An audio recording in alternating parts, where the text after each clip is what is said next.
Anong ganap sa mundo ng showbiz? Direktang inamin ni Nadia Montenegro na si Baron Geisler ang ama ng anak niyang si Sofia. Sinabi ito ni Nadia nang interviewin sa Fast Talk with Boy Abunda. Does Baron Geisler have a child with you? Tito Boy, I've already admitted that. Okay. Yes.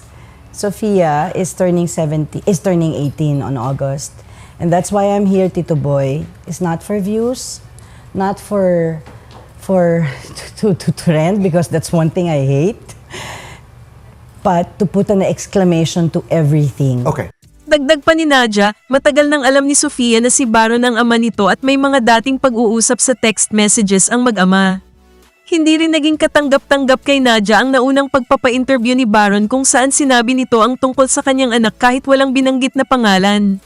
Nabully raw si Sofia sa kanilang school dahil sa nangyari. Ayon kay Nadia, hindi siya nagsasalita ngayon para pagpiestahan ng publiko ang kanilang buhay.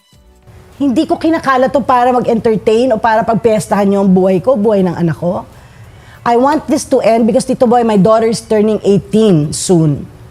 And she does not need to come out of this world and answer questions for her mother. So I'm putting an end to this now, Tito Boy. Okay.